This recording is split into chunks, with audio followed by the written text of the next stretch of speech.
صلی اللہ علیہ وسلم میں اس سے بہت زیادہ پائی جاتی تھی، یہاں تک کہ کوئی نسبت ہی نہیں تھی۔ ایک دفعہ ایک یہودی نے حضرت صلی اللہ علیہ وسلم کو تلقین کی کہ لین دین کے معاملے درست رکھو اور مالی معاملات اپنے صاف کرو۔ اب حضرت صلی اللہ علیہ وسلم سے بڑھ کر اور کون ایسا ہو سکتا تھا، بلکہ یہاں تک طعنہ دیا کہ آپ کے خاندان کا یہی طریقہ ہے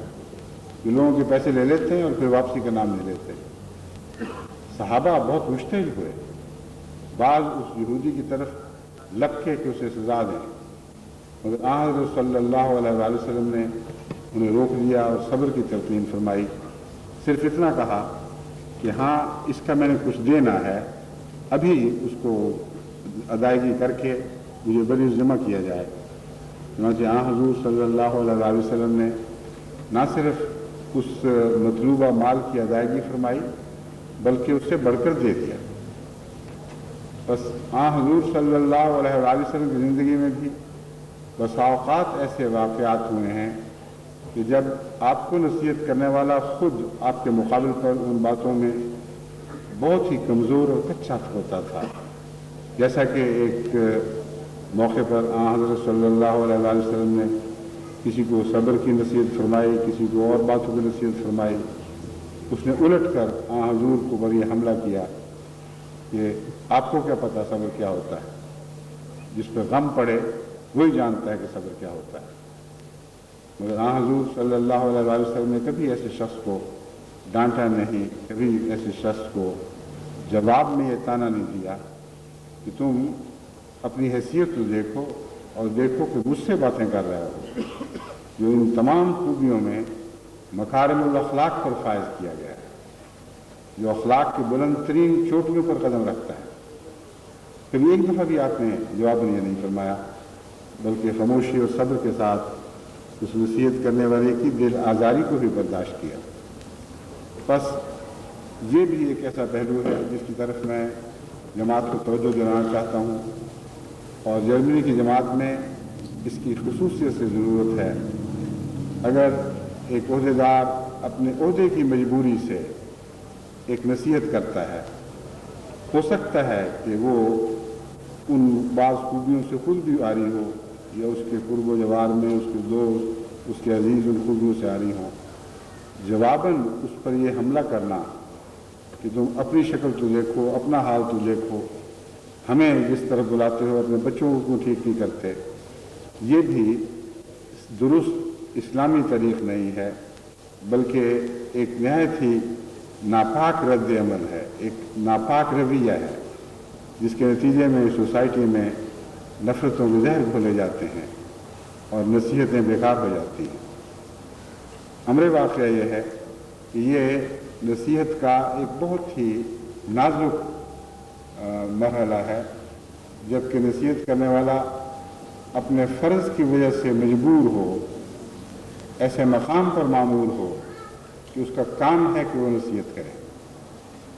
ایسے موقع پر دیکھنے والا شاید یہ خیال کرتا ہو کہ اس نے اپنے نفس کو بھلا دیا ہے اور دوسروں کو نصیحت کر رہا ہے، مگر میں جہاں تک انسانی نفسیات کو سمجھتا ہوں اس کا یہ خیال درست نہیں ہے، کیونکہ بسا اوقات ایسے نصیحت کرنے والے اپنے دل میں خود ہی خود گھلتے ہیں اور غم کھاتے ہیں اور دعائیں کرتے ہیں اور کوشش کرتے ہیں کہ خدا ہماری کمزوریوں کو دور فرمائے، تاکہ ہم لوگوں کی جن کمزوریوں کو دور کرنے کی کوشش کر رہے ہیں وہ کمزوریاں ہماری ذات سے بھی بالکل کلیتاً الگ ہو کر ہمارے وجود کو پاک اور صاف چھوڑ جائیں۔ ایسے ماں باپ ہیں جو اپنے بچوں کو نصیحت کرتے ہیں، ان میں بھی کمزوریاں پائی جاتی ہیں۔ بچوں میں بعض دفعہ وہ خوبیاں دیکھنا چاہتے ہیں جو ان کی ذات میں نہیں ہیں، بچوں میں سے وہ کمزوریاں دور کرنا چاہتے ہیں جو بعض دفعہ ان کے اندر بھی پائی جاتی ہیں۔ اگر اس طریق کو بچے اپنا لیں اور بات بات پر ماں باپ کے سامنے زبانیں کھولیں اور کہیں کہ تم میں بھی یہ فلاں بات ہے، تم میں بھی یہ فلاں بات ہے، تو ساری دنیا کا نظام درہم برہم ہو جائے اور کسی کو اپنے گھر میں بھی تربیت کی توفیق نہ ملے۔ بس تربیت کے ساتھ کچھ شرافت کے تقاضے وابستہ ہیں، اور وہ شرافت ہے جو تربیت کو فائدہ پہنچاتی ہے اور تربیت میں تقویت دیتی ہے، تربیت کو تقویت دیتی ہے۔ جس کو نصیحت کی جا رہی ہے اس کی شرافت کا تقاضا ہے کہ نصیحت کرنے والے کی کمزوریوں سے چشم پوشی کرتے ہوئے یہ دیکھے کہ بات سچی ہے یا نہیں ہے۔ اگر بات سچی ہے تو وہ موقع تانا دینے کا نہیں، بات سچی ہے تو کسی اور وقت اس کو اور رنگ میں سمجھایا جائے کہ تم میں یہ کمزوری پائی جاتی ہے، تم اس کو دور کرنے کی کوشش کرو۔ بس حضرت صلی اللہ علیہ وآلہ وسلم نے نصیحت کے مضمون میں ایک بنیادی بات ایسی فرما دی ہے جس کے نتیجے میں ہم اپنے نصیحت کے کردار کو مزید سیکل کر سکتے ہیں اور چمکا سکتے ہیں۔ آپ نے فرمایا حکمت کی بات مومن کی گمشدہ بات ہے، گمشدہ اونٹنی کی طرح ہے۔ گمشدہ اونٹنی کہاں سے ہاتھ آتی ہے، کون اسے پہنچاتا ہے، یہ نہیں دیکھا جاتا، بلکہ وہ حکمت کی بات کو اپنی بات سمجھتا ہے۔ بس جن لوگوں کو نصیحت کی جاتی ہے ان کو نصیحت کے ساتھ ویسا ہی سلوک کرنا چاہیے، یہ دیکھنا چاہیے کہ نصیحت اچھی ہے یا بری ہے۔ اگر بری ہے تو اس سے کنارہ کشی ضروری ہے، اگر اچھی ہے تو جواباً طعنہ دینا حسن خلق نہیں ہے، بلکہ سوسائٹی سے رفتہ رفتہ نصیحت کی قدروں کو اڑا دینا اور باطل کر دینے کے مترادف ہو جاتا ہے۔